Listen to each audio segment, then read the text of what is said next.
Welcome back to the Budget Gamer channel, where we bring you critical and in-depth reviews of just about every indie game we can get our hands on, and today we're going to be taking a look at Girabox for the Nintendo Switch. And it is pronounced Girabox. I actually asked the developers if it was pronounced Girabox, like how it's said in Gyroscope, and he quickly wrote back and said, no, it's pronounced Girabox, like how it said in our trailer. And I was like, oh, my bad. But no, seriously, totally cool about it. It is Girabox for the Nintendo Switch. But getting back to the actual review, Girabox is a pretty exciting puzzle game with nearly 70 levels to play through. And while it does make use of a typical gravity element that you might see in other games like O Vivo, it is used in a pretty dynamic way, with the player only able to swap the screens from 90-degree angles from left to right. Simple puzzles early in game will just have the player manipulating the screen, flopping from the left to the right or even in a full inversion, to slowly drive the game's icon into the inevitable goal.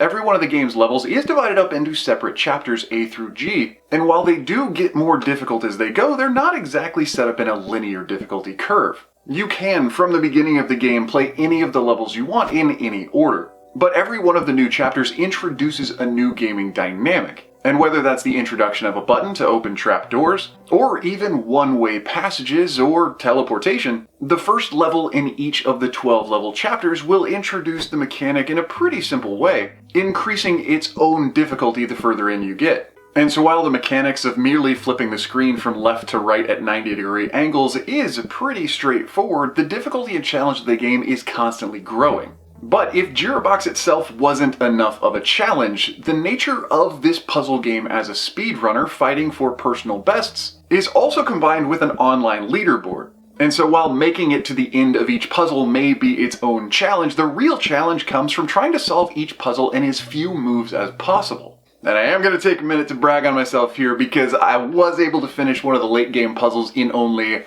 one move. So beat that, but don't, please, because I never get on leaderboards and I need this.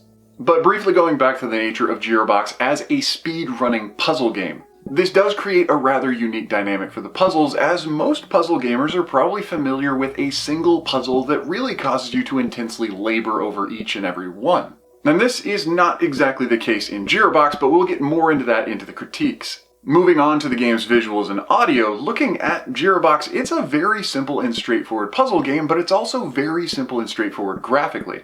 And while normally low pixel counts and muted colors are something that can really detract from a game, Girabox uses its simple color palette to accent its simple gaming mechanics, leaving every single color to be intrinsically linked to every single gaming aspect. One-way passages are always green, teleports are always pink, and buttons are always gray. Which does mean that while you're hectically flipping the game around from side to side, you can pretty passively keep track of everything you're supposed to be doing. And so in that sense, even though the color palette is nothing really grandiose, it is something that deserves some praise. The audio soundtrack in the game is also just about as muted as its colors, but given that Girabox is a game that you can play for 50 seconds or 50 minutes, having a game soundtrack that's not necessarily distracting is probably a pretty good thing.